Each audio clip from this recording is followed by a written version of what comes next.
تو میرے محترم سامعین، پیر تو وہ ہوتا ہے دیکھو تو خدا یاد آ جائے، جس کا اٹھنا بیٹھنا دیکھو تو مصطفیٰ یاد آ جائے، جو خود بھی حضور کا غلام ہو اور جو اس کے پاس آئے اس کو بھی حضور کا غلام بنا دے، جو اس کے پاس آئے اس کو ماں باپ کا فرما بردار بنا دے، اس کو سچ بولنے والا مسلمان بنا دے، نماز روزے کا پابند بنا دے، دیندار بنا دے، اور جو اسے دیکھے وہ کہے واقعی تم نے کسی کی صحبت اختیار کی ہے، تم ایسے انسان بن گئے ہو، قابل رشک ہو، تمہارے اوپر رشک آتا ہے، واقعی کسی کی صحبت نے تمہیں اعلیٰ بنا دیا۔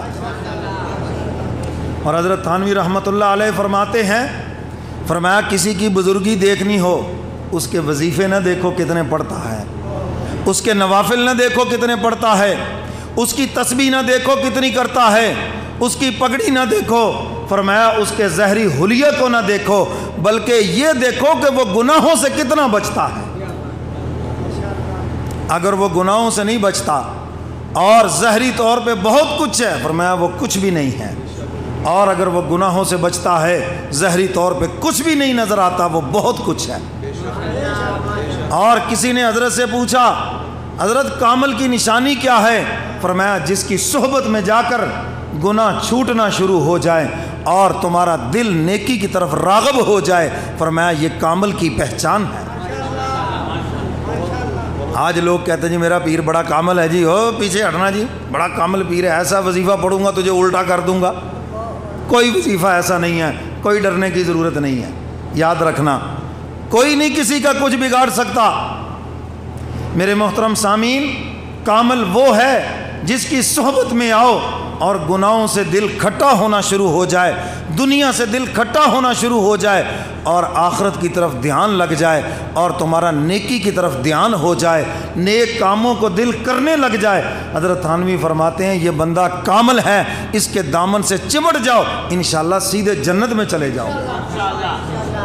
کامل اسے کہتے ہیں۔ ہم نے جو اپنے پاس سے یہ تماشے کر رکھے ہیں نا جی، اے بڑی پہنچی ہستی ہے جی، کہاں پہنچی ہوئی ہے ابھی ہمیں بھی بتاؤ، کوئی کہیں جہنم میں تو نہیں پہنچی ہوئی، پتہ تو کرو۔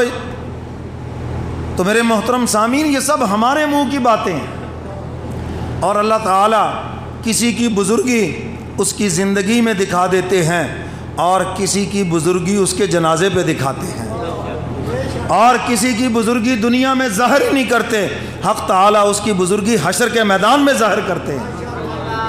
وہ اپنی دوستی کا دنیا میں نہیں اظہار ہونے دیتے، راز رکھتے ہیں اور حشر کے میدان میں واضح کر دیتے ہیں یہ ہمارا کتنا بڑا دوست تھا۔